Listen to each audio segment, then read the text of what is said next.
how important are you are predicated on what is your head count, what's your budget size, and what's your title. Okay, those are, and three things as an owner are irrelevant. As an employee are everything. Brock Weatherup. 10 years ago, he sold his first company, Pet360.com, to PetSmart for $160 million. It took under 5 years to build. Since then, he's had 2 more successful exits, but 2 years ago, his journey took an unexpected turn when a life-changing medical diagnosis reshaped his entire outlook. In this episode, Brock talks about the secrets behind his exceptionally consistent entrepreneurial success, how he stays so driven and optimistic, and what gives him a sense of purpose. Hello, Brock. Hello. Thank you so much for joining me today. Happy to be here. 7 years ago, you sold your company in a very successful exit for $160 million. And how old were you at the time? Gosh, I guess I was in my late 30s when that happened. So I think 37, 38, something like that. Okay. How did you feel right after the exit? I think, when you go through an event like that, it was a like every exit story, there's a huge amount of ups and downs that go along with it. I would describe myself as a very active people leader. I love to do what I do because I can build great teams and have great people and enjoy the collective, both ups and downs and successes and failures and opportunities and everything else, all that collectively together. And, to go through that roller coaster of building a company, getting it to the point of exit. And again, the exit was not happening and then it was happening. And so that went from this incredible potential success moment to a moment where, you feel like you're a total failure because that's when it went away. We were a bit, I'd say, out over our skis on once you get to the sale and you kind of out and it's exciting and wonderful and great and everything, then you go through a pretty heavy bit of change management, both individually and personally, because all of a sudden you go from it being your company and this thing that you've built to handing it off to somebody else. And how do you bring what you have built into that and make that work? And that's a pretty heavy duty transition effort. Again, that's collectively for the organization as well as, kind of what one goes through individually. So that first exit of yours was from the company called Pet360.com. And correct. It took you 5 years to build it. Correct. Right? And then for 9 months, you stayed with PetSmart, the acquirer, to help in that transition. So you mentioned that it was a bit tricky for you to feel as an employee again after you owned the company. So can you elaborate a little bit on that? We sold to PetSmart that had been talked about while we were going through the sale process, which created some complexities. And our acquisition process was an activist investor in the middle of our process with PetSmart had taken an interest in PetSmart. But once we were acquired, we were then a important equation in PetSmart's process, which was underway behind the scenes, unbeknownst to me and to our team, of taking PetSmart private. And so again, while there's a change in transition of having your company and now becoming part of a much, much, much larger organization, again, things that you learn, this is the first time you go through an exit, you learn a whole lot. What I didn't realize, something that, when we had gone through the negotiation of selling the company, we had a change of control thing that PetSmart tried to remove from some of the earn-out dynamics. And we were like, well, why would they be taking this out? Like we didn't know they were going to be taken private, or going through that process. Yeah. So we're like, well, no, of course the change of control is going to stay in there. And so what ended up happening was our team, and which was a sort of a wonderful double dip for our group, was that 9 months after we sold to PetSmart, our earn out things that were kind of 2 year, 4 year sort of things, basically all vested because of the take private. So, Great. a whole, which kind of removed kind of the golden handcuffs, a whole bunch of other things, which then presented the opportunity of, okay, well, is this where I want to stay? And this is where I want to do. And I will say the transition to going private and going into large private equity and that sort of thing was not the most enjoyable experience, I will Mhm. say. And so once that was completed, I decided to opt out and, suggest that there was, I didn't want to do that anymore. So by that time, you've been in that business for 6 years, right? Correct. Just a few months after that final exit, after you left the acquirer, you bought another company in the same space, didn't you? Correct. Why and how did that happen? And what was your thinking? So we had known the group called PetCoach, so telemedicine for pets. We had actually at Pet360 pre the sale to PetSmart had made a kind of an agreement with this company called PetCoach because one of the brands within our Pet360 world was PetMD, so a content site about kind of like WebMD for pets. And we had created this relationship with a couple great entrepreneurs and a small team that were coming out of a thing called Dream Adventures. Mhm. And we basically made an investment in them, a small scale investment in PetCoach, because we wanted to bring telemedicine into our world. And we had our deal with them was they would come to us. We had basically an option at 12 months later to buy the company out. I felt the relationship there had a lot of very positive, Mhm. complementary kind of skill sets. What they were very good at to Mhm. David and Fernando and myself, and so I decided to kind of basically invest and buy that business and try and figure out what we could do with it. So how was the whole power dynamics? Well, I think it'd be a good question to ask them, but I think the reality was they were a younger company and Mhm. they were younger entrepreneurs for me, and so hadn't had as many bruises maybe that I had had, so or learnings, and the type of I'd like to say the type of leader that I am, and I think they would say the exact same thing.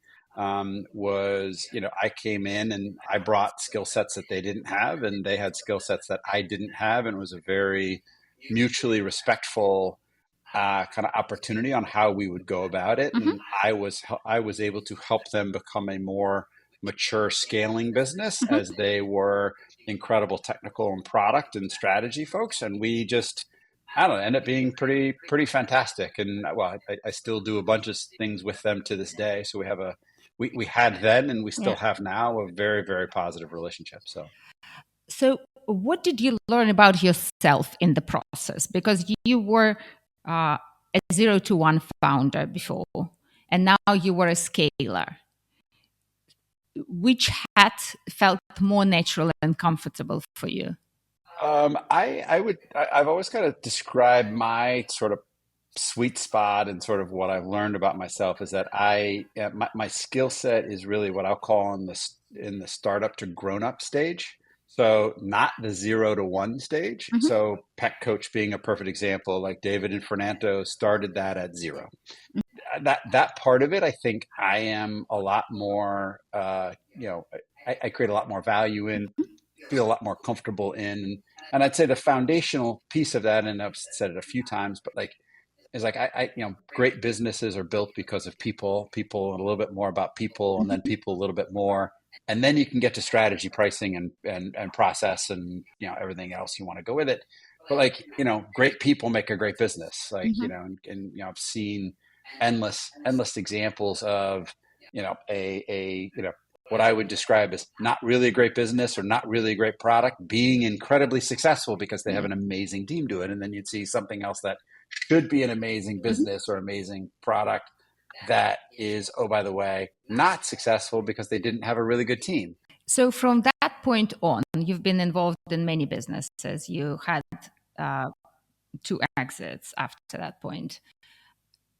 Have you tried to build a business from scratch again, or all of these businesses were already you scaling them or investing in them?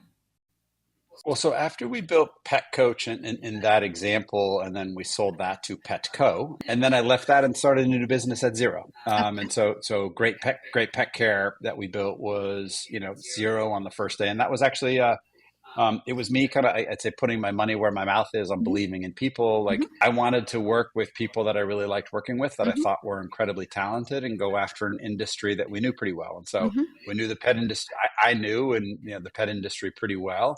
And I then, kind of reached out to a small handful of people, most of whom had worked for me twice before, some who'd mhm, worked for me once before. And so day one for us was, seven of us, mhm, and was lucky enough to be in a position to personally fund it. And, the reality was we didn't know what business we were building. It was just, okay, we got a smart group of people that are mhm, really capable and complementary with one another. mhm, And let's go build a business. So we mhm, then built what ended up being greatpetcare.com, which was a website. So an Amazon reseller business, a media business, content business, mhm, product business, a retail business that we had, like all of these kind of, built together. And that came together in a very short period of time, and because we had really really talented people. mhm. 2 years in, I was diagnosed with multiple Yeah. sclerosis, and that created a moment in time where my ability to be the all in leader that I like to be was challenged because of my personal health. Mhm, And in the relationship with my team, and saying, hey, like what we're going to do, the right answer that we collectively agreed on as a team, mhm, to balance all of that and put them in a good position for continuing their success, allowing me to mhm. step out of it, was to sell the business. And we were able to do that very successfully. I imagine a diagnosis like this would completely change your priorities and motivations at that time. Absolutely. Could we talk about that? How it affected your thinking uh, at that time and up to today? Yeah, well, it was. Yeah, look, it's been a very interesting and complex journey since then. Mhm, So, which is exactly basically 3 years ago, actually, September 15th, which is a few days from now on the calendar. But mhm, September 15th, 3 years ago, was exactly when I was diagnosed. And look, it was a wicked curveball out of left field, and needed to learn what this MS, neurological degenerative disease in your brain and spinal cord that mhm, doesn't have a cure. What is that going to do, and what do you do about that? And the journey that it led it on, first and foremost, like, was able to go into it because I was lucky enough to have an incredible partner in my life, and my mhm, wife Mary, who was incredible with me, and my family and friends there to kind of support through what this is and what that looks like.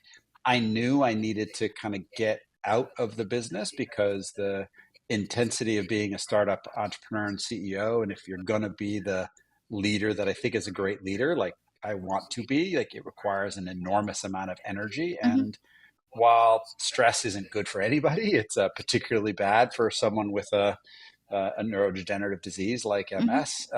And so, the right answer is for me to exit that. But, look, I was terrified the day that we closed selling Great Pet Care to Covetrus. Like, I was terrified, mhm, because all of a sudden, like, the thing that I'd built my personality on, or not personality, wrong word, I had built my identity on, of and had spent the prior basically 25 years perfecting things that I liked to do, that I also found I was good at, which was being a startup growth CEO. I couldn't do it anymore. My mhm, body was not going to allow that to happen, and that's a very hard thing to take, as my wife described, as a forced midlife crisis. mhm, And so, kind of came into that. I was like, okay, what am I going to do? And part of the deal of selling the business to Govetris was that I needed to be out. mhm, And so the day we closed, like, my job was over, right? mhm, Like I wasn't, I didn't have a new boss. I didn't have anything else going on. My team was now gone. So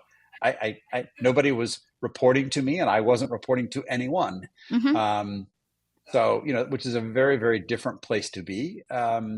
But I needed to prioritize kind of how I was dealing and what I needed to do around my health, and kind mhm, of understand what that is. And then started on a journey from then till now. So that was 2.5-ish years ago, that kind of started this sort of further in that journey. And I've I don't know, the way I've done businesses and where you kind of A/B test things and you put things next to one another and see what works and do more of the things that work and stop doing the things that don't. Like, I've been basically A/B testing life, in some respects of like, okay, like what do I do? What do I like to do? Where do I find success with it? And, I get to do all of this in a very lucky place because I've been able to be financially successful and thus financially secure, which gives you a huge advantage in figuring this out. I found that like, I've been able to do some things in the classroom. So as a graduate at University of Colorado at Boulder and Mhm. been out to the lead school of business there a number of times. And being able to go into those classrooms and talk with students and talk with the MBA fellows and things. I just, hey, how to do business and how to think about life and how to think about priorities and how to think about building their business. Like that's really fun to me, and Mhm. I love that sort of engagement, and I get an enormous amount of energy out of that. And oh, by the way, it works within my health, so I'm trying to facilitate more opportunities to do that. You got to figure out where your place is in what that looks like in life. And I had a very unique circumstance of something forced me to Mhm. take a step back and look at things very differently in a Mhm. very kind of unusually quick and unusually um, an unusually tense moment, an intense moment, because normally people do it when they started getting towards quote unquote retirement and they're Mhm. figuring out their path at that point. Well, okay, like I was kind of put into retirement-ish sort of things, but at 50 instead of at 65. And, I've got a lot more that I still want to do. And I have a lot of energy and I have a lot of enthusiasm. And I'd like to think I have a lot of experiences that are also highly valuable to other people and companies. And it's also what I like, a lot of purpose that I really like to engage in. And so I want to do more of that. So I find it absolutely fascinating that you decided to continue working so actively and not and taking a break. Is it because you really wanted to have that sense of purpose and being helpful to others, or what do you think motivated you most to do that? Business is what I love. Yes, it's been my job, but more importantly, like I love it. Like Mhm. I just love it. Like I don't really have hobbies. Mhm. I don't really have a situation where like I'm not, I'm not, I don't tinker in the basement. I don't, but I love, I love reading the newspaper and learning about businesses and studying things and Mhm. learning about stuff. And I just find business endlessly fascinating. And that, that doesn't change. And just because I physically Mhm. can't put the same level of energy at the same level of intensity for the periods of time that it requires to be full time and all that. Mhm. My brain, my heart, my soul, my passion, like I love seeing people be successful. I love seeing businesses grow. I love people finding new paths to things. I love the dynamic of just watching success happen. Mhm. And that sort of dynamic is very rewarding to me. And I wanted to do more of that. And it's not and again, this is a very privileged thing to be able to say, but like, it's not about making more money, though Mhm. I would like to make more money. Of course, everybody would like to make more money, but honestly, like I'm in a position where I'm able to like, hey, like what do I really love to do? And what do I really love to engage with? And that's where it is. At the same time, like I'm not remotely working as hard as I used to. I'm not remotely engaged at a level like I used to. I mean, like, when you're startup CEO, like it's 24/7, 365, and that puts pressure and challenges on your partners in your life, like my Mhm. wife picking up a lot of that, or kind Mhm. of things that I would like to do more of as a friend and as a father and as a husband and as a son to my parent. Like all these sorts of things are things that you want to do more of. And Mhm. I can do that now. And I am doing that Mhm. now. And I am taking the time so that my body doesn't break down in the way that it would if I stayed fully intense. But and when I have the mindset of doing that, then I can be that much more valuable and that much more impactful to the companies that I'm engaged with. So by removing stress from your life, you probably also removed quite a lot of adrenaline that was rewarding you for that stress. How did that feel, the transition into this quieter, slower life? It's been fantastic. um, like, the reality is, like, I've talked about, MS kind of forced me off of the treadmill. Mm-hmm. And that was a pretty good thing, because I don't know, it's kind of cliche-ish, right? But like, you can, like, it forces you to kind of stop and smell the roses and stop and look around a little bit more. And Mm-hmm. I think I think it's actually made me, when I have re-engaged in businesses and been involved with them, but I think I've actually been even that much more productive and that much more successful because I've had clarity. There aren't as many things because of my intensity and activity that I used to be. Like, Mm-hmm. I actually have more time to reflect.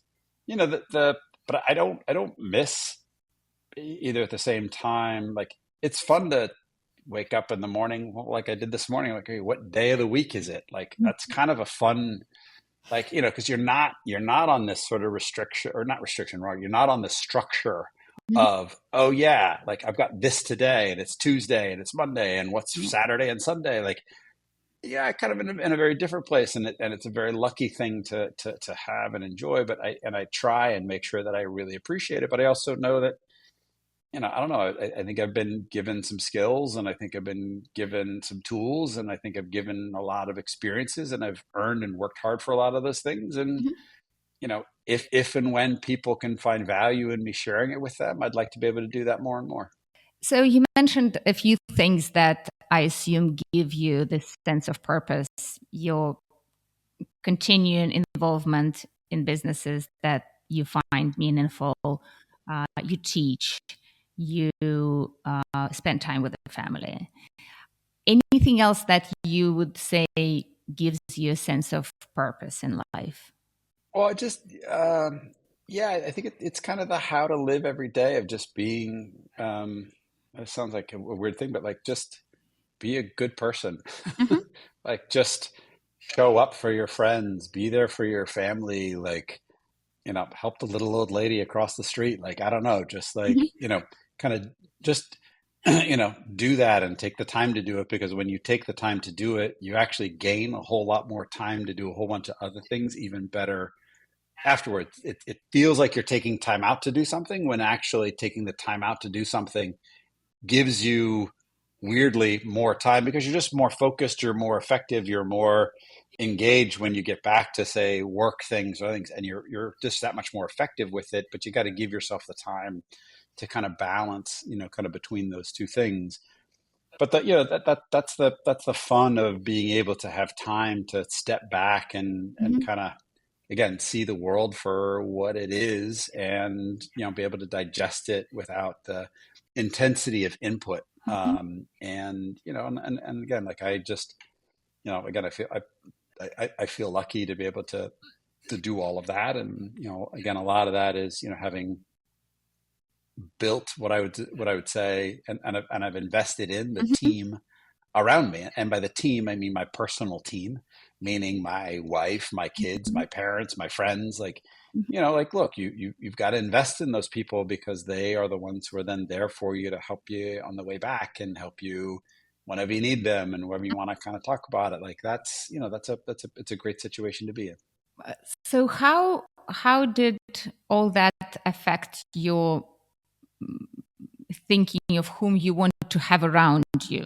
So when I got diagnosed, and it was, September, and there's a medicine that I'm on that's kind of at least kept it from getting worse.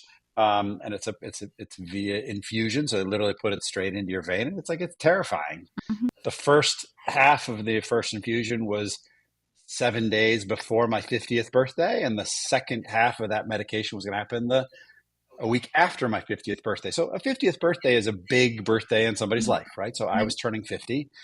I'd been diagnosed with MS basically, what was 6 weeks prior.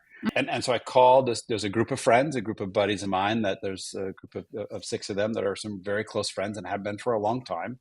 That's when I told them I had MS. It's the first time I'd kind of shared with anybody outside of my direct family that this is what it was. And I wanted them to know because of I had great fear. I was like, if something happens to me, these are people that I want to make sure are around to be supportive of my wife and my kids, which sounds like a crazy thing. And maybe, but like, and I told them that, and they were, as you'd expect of being amazing, incredible men and friends. They said, okay, and then 2 weeks later, they surprised me by flying to San Diego to to surprise me for my 50th birthday.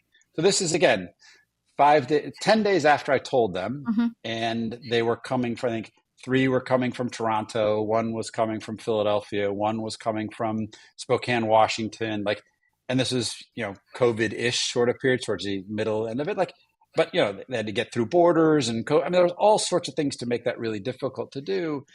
And yet, they showed up for me. My team showed up.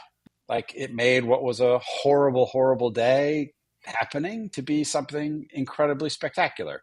That didn't happen that day. That happened because the prior 10, 15 years, we'd put time into one another as friends, and we'd been around one another, and we'd been committed to one another, and we'd done things for one another. And then Mm-hmm. somebody in the group, in that case, me, like, had a difficult moment. And guess what? My team showed up.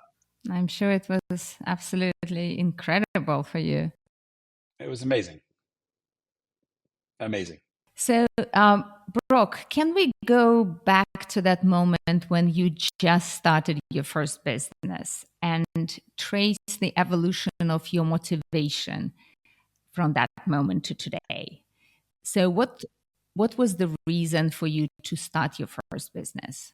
Well, the first business I failed, which was, or I personally did. I thought the business was good, but we built a company called Fathead, which was in the sports memorabilia sort of, so kind of large wall graphics Mhm. of your favorite sports stars. If you're a huge fan of LeBron James, do you want basically a poster of a life-size LeBron James on your wall?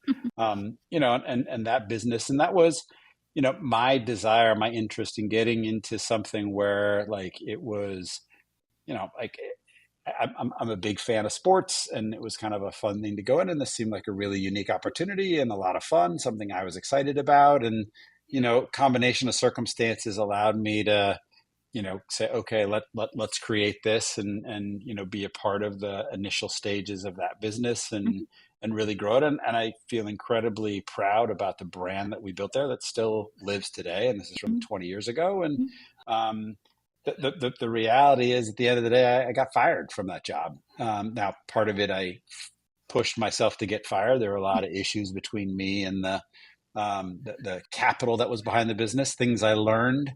You learn in your first business a whole lot of things about, like, okay, what does the cap table look like? Who is actually, the decision maker? Who can, make the decisions that you need? And I didn't have any capital, so I needed other people's capital, which meant I did not have control, which meant I was responsible to somebody else. And, and at the end of the day, the investors in that business, I found to not particularly like and not believe that they had the best morals and ethics Mhm. as a core of them, which is where I then fought for a few different things. And it's a long story for another day, but I forced a situation that at the end of the day, yes, got me fired, but I thought it was for all of the right reasons. But so I went from something where I put a whole lot of my personal money on a percentage wise, like probably 50% of my personal capital, accessible capital, into the business, and I lost all of it. Mhm. Got nothing for it, and it was a disaster. At the same time, Mhm. it was one of the great motivators to what's kind of created the next business and the next business after that and the next business after that. So this terrible failure in some respects, and oh, by the way, like that all happened. It was February of 2009. So if you remember, March of 2009 was the bottom of the market, and kind of one of the worst times in our lifetime in kind of my cohort age group. And I was a fired CEO of a startup business looking for a job in the worst economy that's been in my lifetime. Mm-hmm. Okay, great time to be looking for a job, but so that created a motivation for you to succeed. That's what you mean, that the failure was useful. at any time, we fortunately learn more from our failures than our successes. Kind of it's because they jar a little bit more and they scar a little bit deeper. But yeah, I mean, the outcome of it again was like, okay, all the things I needed to know about how do you structure it, how do you create great teams, how do you create great motivation, how do you align incentives, how do you put all of those things together. And the reality is, all of those things came together. Who are your investors? Not just that they are able to write checks, but who are they to you? Who are they as people? How do they operate in business? Are you doing the right sort of background checks on them? They do it on you, or you do it on them. And your versus like, hey, it's great that you're writing a $5 million check, but okay, and it's all wonderful when things are great, but when things get challenged, that's when generally people's true colors show up. And folks who aren't good people will show up as aren't good people when the things are difficult. And that's what happened to me. How important the financial motivation was for you early on? I've been lucky enough. My first job, which was my first kind of real big job, was kind of working for what has become Interactive Corp. So the early days of Ticketmaster Online City Search, 99, 2000. And I did okay. I had a good salary, was able to save. I've always lived well within my means, and so I kind of always had kind of enough. And I'm not saying money wasn't a motivation, but like I wanted to build something. I wanted to create something. I wanted to and have fun doing it. And I believed that money would be an outcome of that, but not the why of doing it. I'm sure I could have put more money in my bank account if I was, I'd say, more selfish and more greedy and those sorts of things. But I conversely believed it was really important to share equity across people who were doing things because it created a more ownership mentality. And I believe that's why we created success in the way that we did, was because the people who joined my teams earned by and were collectively motivated to create an outcome together versus, hey, Brock owns, this business and we're going to make him wealthy. Like that feels like such a horrible motivation. I've tried to live my life that if today happened to me my last day, that I would go happy and like I don't leave regrets, but just have fun doing it and have a great time with it. And we'll see what tomorrow brings, but let's just let's do it right today, and let's see where it goes. And I've been lucky enough that has continued to work for me and continued to kind of fill me with rewards on many facets. So all the three businesses that you sold, you had partners in them. Correct. For this very reason that you described. It was interesting. I had this sort of dramatic experience where when we sold PetCoach to Petco, and then I learned a lot from my experience at PetSmart and the senior team and what to do there. So I thought I had a playbook on how to be better inside Petco. And the reality was it was fascinating to kind of get in there, and I really struggled the first 6 months there. And I think one of the biggest reasons why I struggled there was I was operating as an owner in Petco, not as an employee of Petco. And that sounds like a small difference, but like I was sitting in our board meetings, and again, like I was one of the top couple people in this, multi-billion-dollar organization. And like, if you're in a corporation and you've grown up in a corporation and that's where you've built your career, power and value and all the things of kind of like how important are you are predicated on what is your head count, what's your budget size, and what's your title. Okay, and three things as an owner are irrelevant. As an employee are everything. And so we'd sit in our board meetings, especially early, and it would be like, I'd be sitting there like, oh, well, Rebecca over there, she needs, more people, and John needs more capital. And I'm like, well, I've got some extra headcount and I've got some extra things. And I think the best thing for our business is John should get more capital and Rebecca should get more people, because that's where the opportunities are. And I would do that and would be okay with that. And like, I got these sort of looks from them being like, okay, what's your angle? What are you trying to get done? Are you trying to become CEO? Are you trying to step over me? Are you trying to, like, because that's what somebody who was used to working in a corporate sort of scenario and was a career employee would never do, unless there was a subtext, or there was some other reason for it. And I just wanted to be successful, because when we had sold the company, I took a big chunk of what we sold in equity in PetCo, and so I was an owner. And that dynamic was really hard and took me a while to see, and finally did 5-6 months in, that like, oh, okay, like I got to figure out how to approach this differently, because I was not being as successful as I should have been, because I was not operating in the way everybody else was thinking about it. No, fascinating. I really like this distinction between a founder mentality and an employee mentality. I can absolutely see that. So your only failure in business was that first business, or did you have other failed businesses later on? Well, to say that that's my only failure is a absolute gross understatement of what happens actually, right? So within all of those are massive failures in all sorts of things, in all sorts of different ways. Like fathead at the end of the day, I would say I get more accolades, more follow-up, more excitement, more credit for building Fathead than I do any of my other businesses. Oh, wow. And yet it's the one that was financially a disaster for me. It's where I got fired from, but it was a great brand. It has a lot of following and people are excited about it. And so my failure is what most people remember that I did. Not because it was a failure, but because they like the brand and the company. Yeah. But underneath that, within every one of those businesses are lots and lots and lots and lots of failures. But, one of the things that I always made foundational within my teams and with everyone that I would talk to was like, we didn't actively pursue failing, but we celebrated failure, because if you didn't celebrate failure and you weren't open and honest about failure, then people were scared to fail, and people didn't try as hard as they should, and people didn't discuss problems as openly as they should. When we wanted to tackle the next challenging things, I always had volunteers.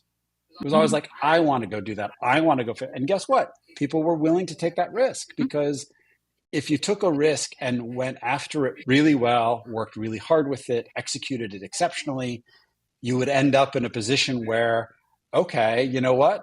Like, I want to do this and we're going to go figure it out. And we would find more successful things because you tried more things and you tried things that were a little bit riskier, but you put more effort into it, and it just created this positive cycle of trying and failing and growing and trying and failing and growing and being okay with all of that and celebrating all that. And, I think that's foundational to what is. And so the failure is not a failure. Failure is a great opportunity to learn and move on and figure out the next thing.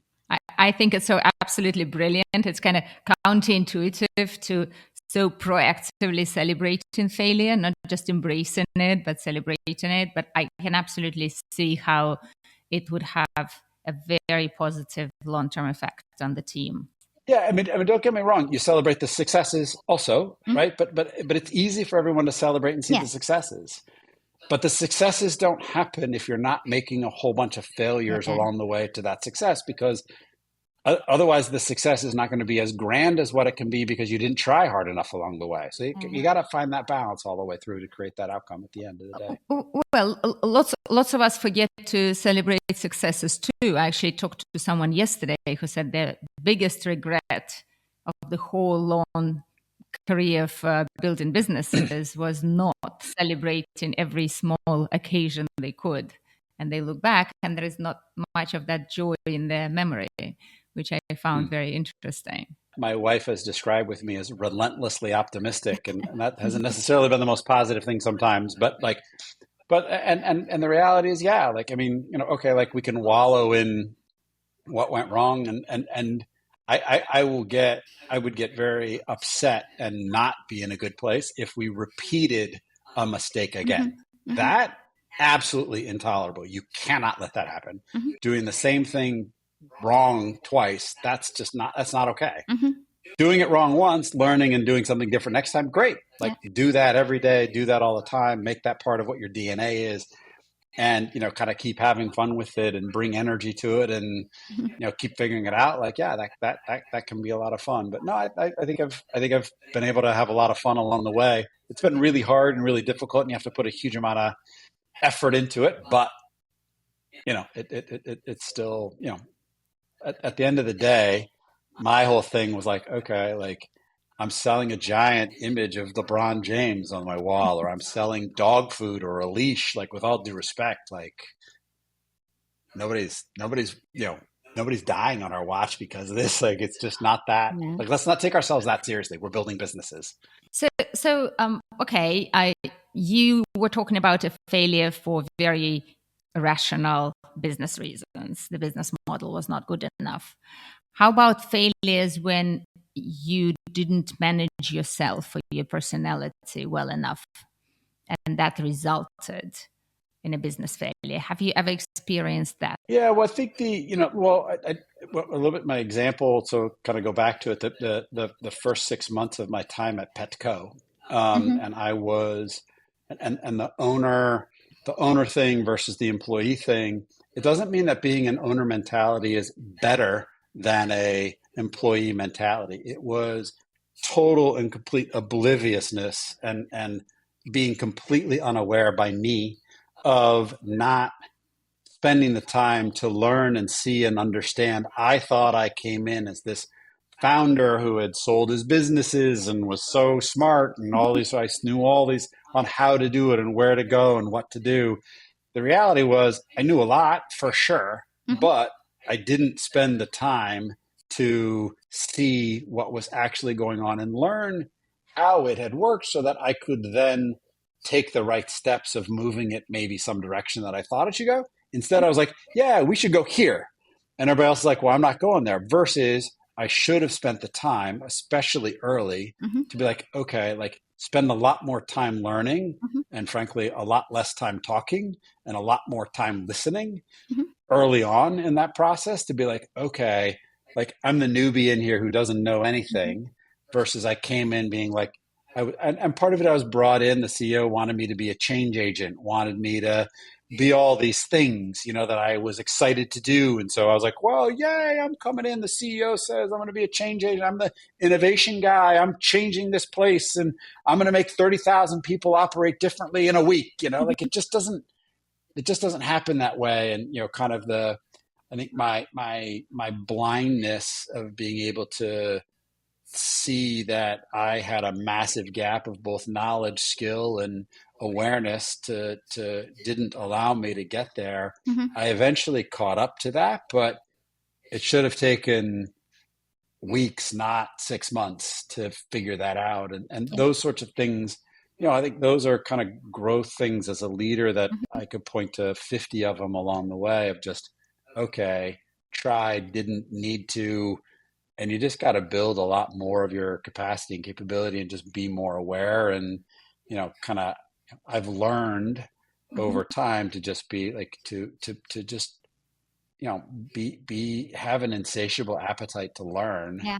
and don't let that cloud that you actually don't know very much. You know a lot, everyone knows a lot, but you also gotta like show up to everything like, I don't know what this is.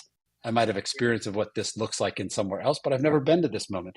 This moment right now has never happened before. Okay.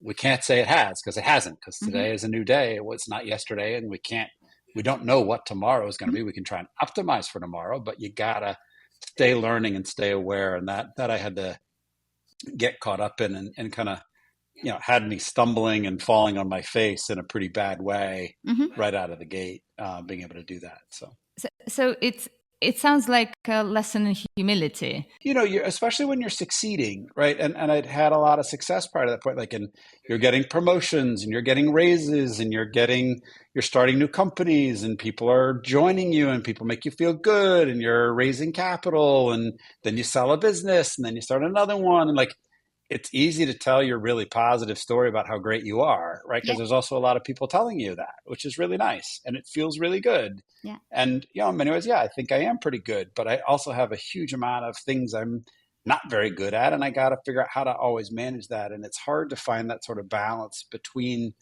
those two things. And that's where again you need the great people around you to Hmm. again help you continue to be great at what you're good at, and hopefully minimize your weaknesses. Like I always talk about people like, look, you can't make your weaknesses your strengths. A lot of people try and kind of go through, well, I'm not good at this, so I'm going to make that my strength. I'm like, don't do that. You're never going to take your weakness and make it a strength. You just can't. Now, Hmm. can you make your weakness a neutral so that it doesn't hold you back? You bet.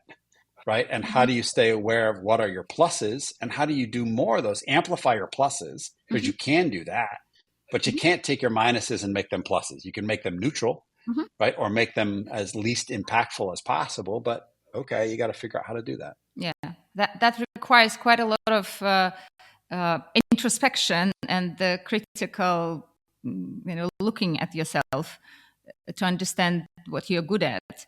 Um, Steve Jobs talked about it quite a bit, about this overconfidence we have when we succeeded in building a product, and then next time we just assume it's gonna uh, Yep. succeed automatically. And what I see a lot in the post-exit community is that when that is fueled by money after a liquidity event, it can become very dangerous very fast, and people get burned very quickly. And then it's a long way to climb out of that situation.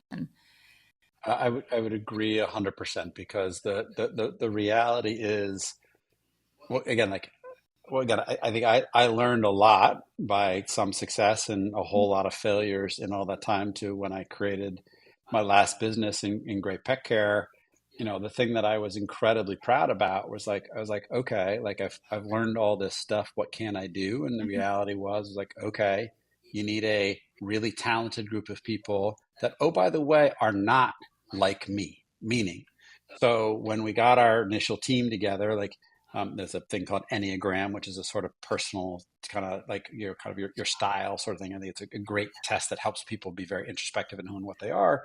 Like I made everybody in our team take the Enneagram so that we could work better on day one. And I was really, really proud that of the seven of us, there's nine types of Enneagrams. Out of the seven of us, there was one overlapping type. Like everybody had a very different style and personality about Mhm. how they thought, what was their, like what they, and that made me feel really, really proud because, and that to me was a lot of lessons learned over time, Yeah. that you have to have and diversity gets kind of overused in many, but different diversity of Mhm. perspective coming into Mhm. it. And there's a lot of things about background, a lot of things about, kind of culture, a lot of things, that all kind of lead into what, but diversity of thought and perspective and dynamics, right? Come to the same. That's how you create great outcomes, because you have different ways that people are trying to attack the same problem. We're going to try and create and do this. Well, this requires, I have my thought about what that is, and I can guarantee you it's not right. There's a lot of elements to the way I think it should happen that are probably are right and will make it successful, but they're not all of the reasons why, because I Mhm. need five other perspectives to say, no, we got to do this, this, this. And then you end up with a Mhm. great outcome. And again, when you look at what the next thing would be, it's going to dramatically be different because it requires another iteration of what it is. And look, people who fill their bank accounts and put things, kind of this, all, Mhm. people think money is the reason why is a demonstration of why they are successful. And the reality is like, okay, maybe you were, maybe you weren't, but there's, God knows, there's, you have to work really, really hard to get lucky, but you also have to get lucky. Yeah. Um, and people think, well, oh, I just worked hard and I'm so smart and that's why I was successful. Well, you know what? No, Mm-hmm. you just happen to be working really hard and being successful, and it fit the moment in time in life where that was valued. Mm-hmm. Because if you had done it 5 years prior, 5 years later, you would have missed the boat, Yeah. right? Doesn't mean anything else. And I think people don't have people around them to say, hey, like, hey, ego, check it at the door, because you're getting way too inflated for what you Yeah. actually are. Mm-hmm. And on the other hand, like, how do you kind of fulfill what those things are? And I think that's especially true, with youth, right? And we were all that way when we were young, because we didn't know enough, and so we thought we were. Look, everybody's invincible when they're 25, right? Like, Mm-hmm. you can do anything. You can go anywhere. Nothing's going to hurt you. Like, you're gonna, you know everything. Mm-hmm. Yeah, and you don't. You know a lot, and you have a whole lot of value, and unique value of energy. You have unique value of not being encumbered by experience. So you Mm-hmm. think more broadly and more clear, because you don't have things that have taught you not to do this Yeah. and not to do that, which older people need to recognize. Just because you've learned not to do this and not to do that, that does not mean that you shouldn't try it again in a different way.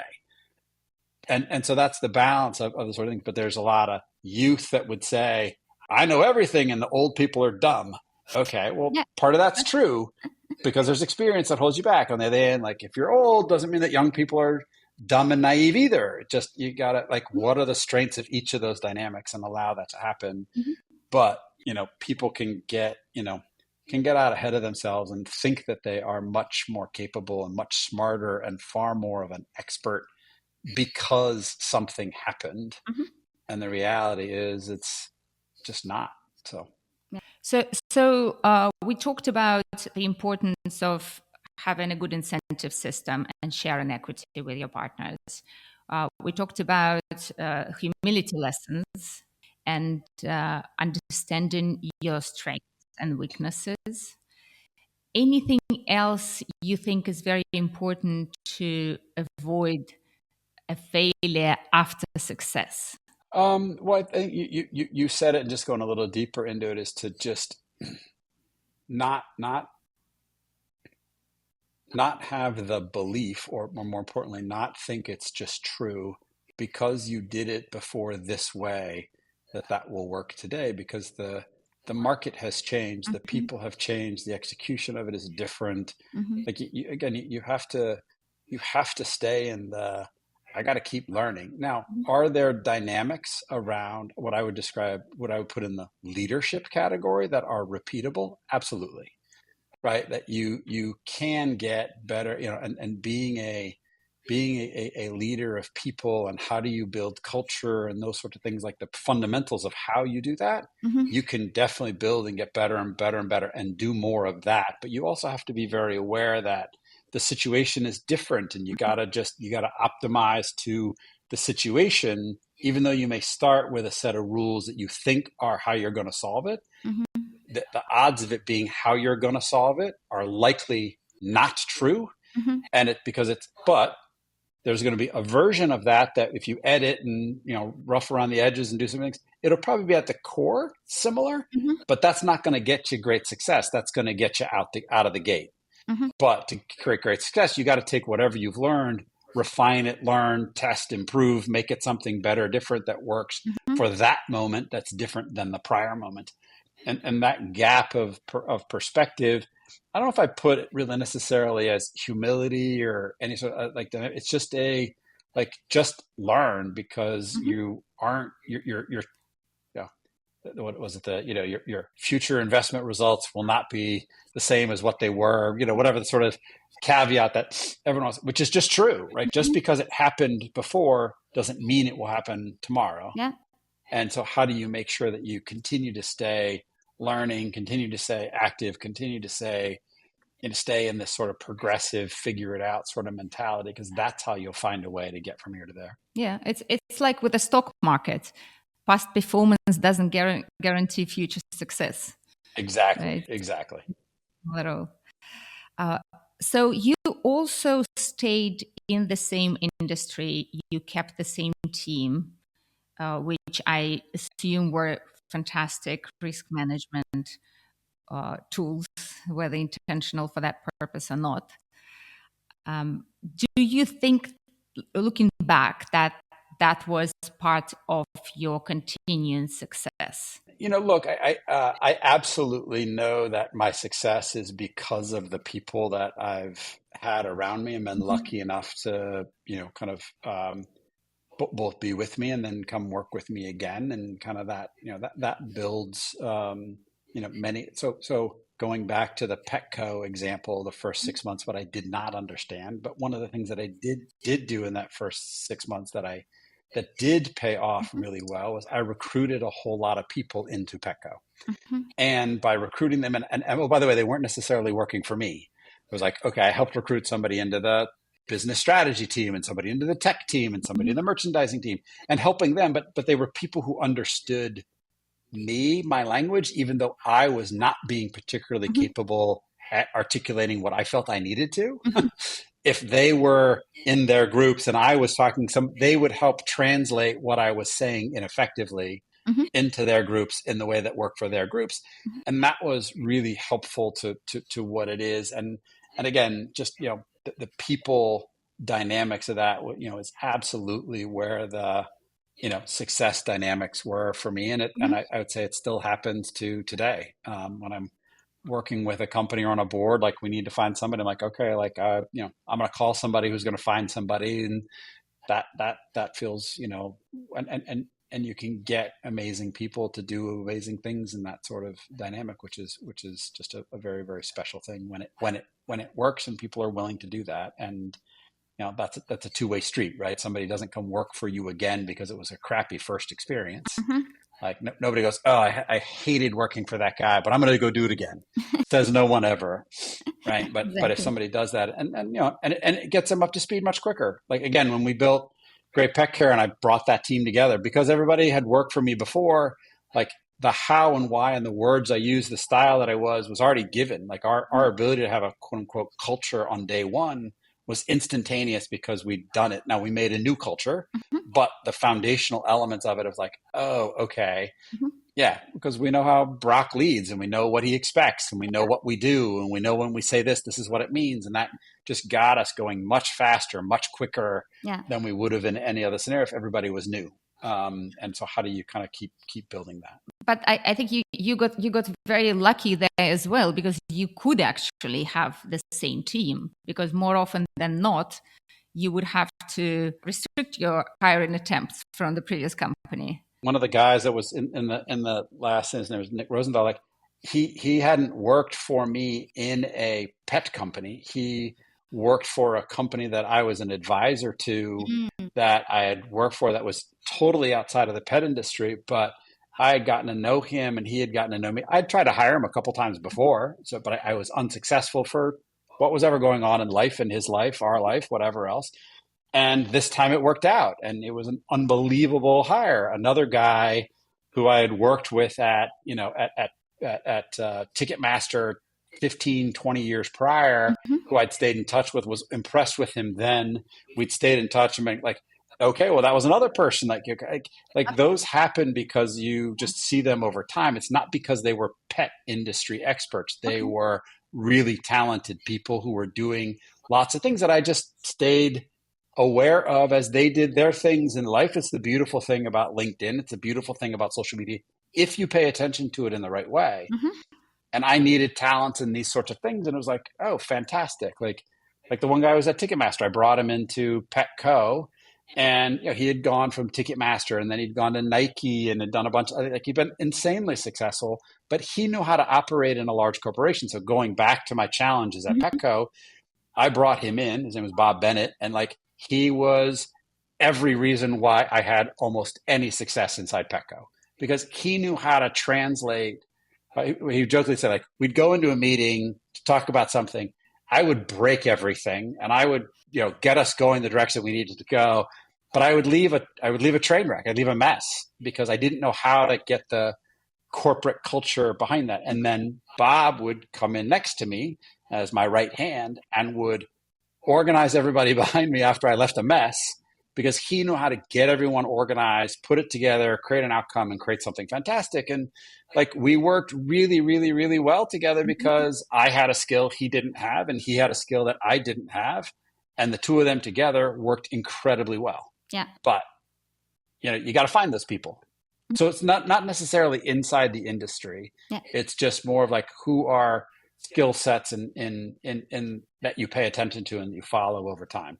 So, Brock, in your second company, you brought investors in right away.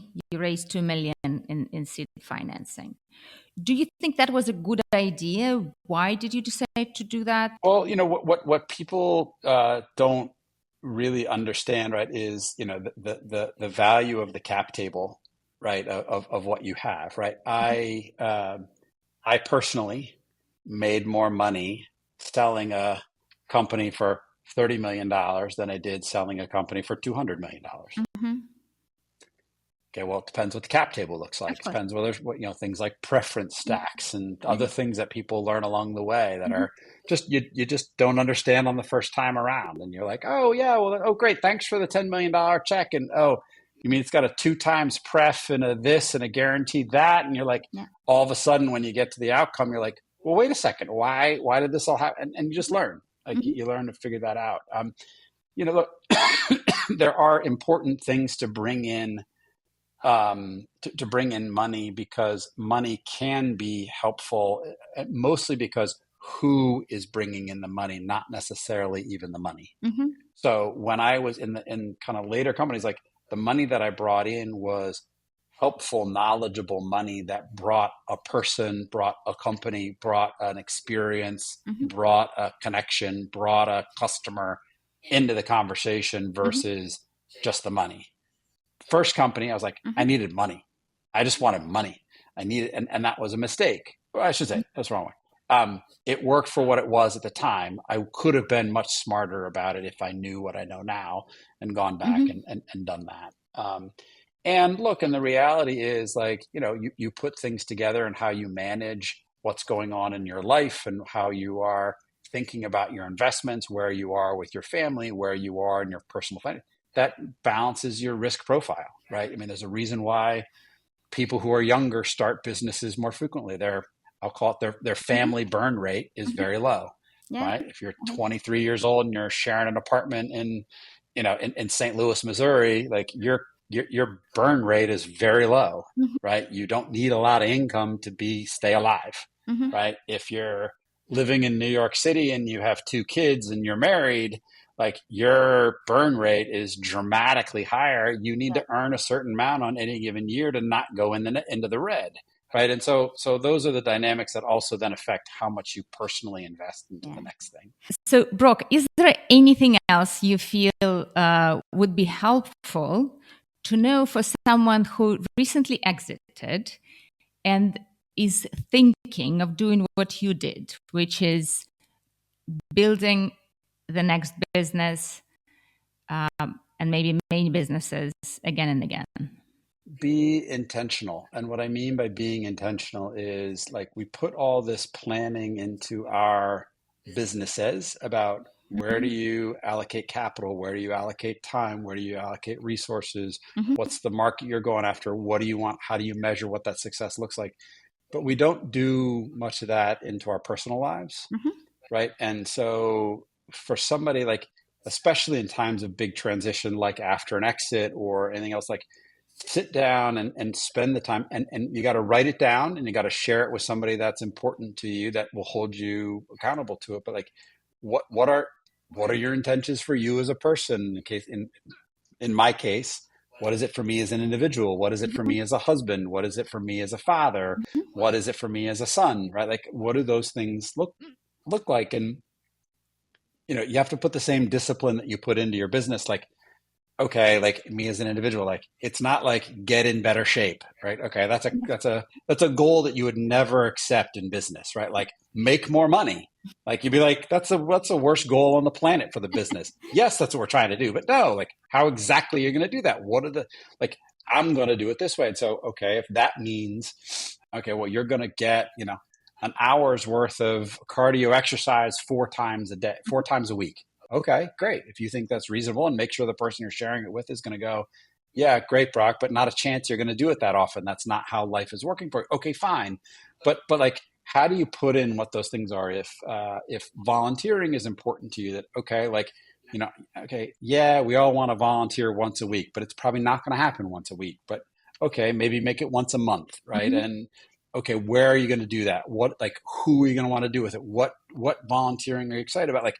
Like just be specific about what you want to do in life, right? And be intentional about it. And if you create that on a sheet of paper and actually write it down Mm-hmm. and have to present it to somebody, whether it's a parent, a spouse, a good friend, but like share it written down, you will be so much more focused about what that is. And it will help you then define, does this next startup or this next thing I'm going to do Mm-hmm. fulfill against those goals that I am setting out that are important to me in this basket of intentions? Mm-hmm. And it gives you a way to measure whether what you're choosing to go do fulfills where you want to go and what you want to do, or doesn't. And look, and it's fine if the answer is like, I want to make a lot of money. There's nothing wrong with that being an intention, but what does that mean? And when does a lot mean a lot? And what does Mm-hmm. that look like? And what are you aiming to do? What are you going to take a risk to try and create $1 billion company? Or are you really happy making $10 million? Mm-hmm. Okay, like, or maybe a million, whatever it is. But like, what are those sorts of things? And how do you get intentional about it? So I just would always encourage folks to do this just in life, and whether you do it every year or do it during kind of every couple of years, or whenever you have big moments where you're thinking about what should I, or where do I want to go, where do I want to move, what does that look like? I mean, spending that time to be that sort of intentional. Like, I did it right after I got diagnosed with MS. We've done it as we became empty nesters as a couple. Like, what is our intentions? Okay, Mm-hmm. well, guess what? We were living in San Diego. We now live in Connecticut because we made the choice to be intentional. One of the things on our intentions as a couple was being closer to family. And our family's more on the East Coast, the Northeast, than it is in Southern California, as much as we love living in San Diego. Mm-hmm. But we made that choice because that was in our intentions, and we were able to say, this is what we wanted to go do. And that's what we're doing. And now we feel better about it. So like, getting in, spending the time to put that same planning into your personal life Mm-hmm. and activity that you do in business, that we spend so much time training ourselves how to do. Would you say that being intentional in your personal life also increases the chances of your success in business? There's 100% correlation between those two things. Mm-hmm. Because if you're lost personally, how are you going to figure out what you want to do professionally? If you're not sure what you want to do professionally, you're never going to be happy personally. So like, those things are inextricably tied, and they are 100% overlap with one another. Yeah. You know what I see a lot in the community of exited founders is people jump straight into a new business in a way to escape dealing with personal issues that are triggered by Very success. likely. And then I see this pattern. Then a few years later, businesses fail because there were all these personal issues that were not properly addressed. How did you avoid that? Well, I think on a personal level, I've just always I found an incredible partner on the personal side of my wife, and I think B, we've always been very we have a very open dialogue, and it goes back to a little bit of, again, what came first, the celebrating failures in business. I don't know if that became before or after how to work on a successful relationship, which has successes and failures. Mm-hmm. Right? If you're not actively talking about why is it working in a relationship, then you're not going to improve what you have in a relationship. Much like if you're not talking about what isn't working in business, you're not going to improve what's happening in business. And so, again, I don't know, if I'm going to be totally honest with you, what came first, but it was always a part of things Yeah. in my personal life and in my professional life. We just always talked about whatever was going on. The hard stuff went on the table first. Mm-hmm. Right? You don't talk about the easy stuff on the table first. You talk about the hard stuff. And if you work through that, then the easy stuff is easier. Mm-hmm. And you solve the things that really matter, which is the hard stuff. And so, again, whether that's your personal life or your professional life, I think it's critical that you bring those two things together. And thus, one allows you to be happier. I mean, look, there are people who found great success in their business who are just, I would put in the unhappy category. Mm-hmm. And that's unfortunate, like the same sort of thing, because they have not spent the time to be happy in their personal life, and vice versa. right? And so you got to find that balance between those two because they are completely and inextricably tied. So How do you want to be remembered? a person who cared about other people and backed up what he said. This is wonderful. Rock, I so much enjoyed our conversation. I could continue for hours, That was great. but I know I need to. Yeah, I think we could go for a bit longer. This was fantastic and enjoyable.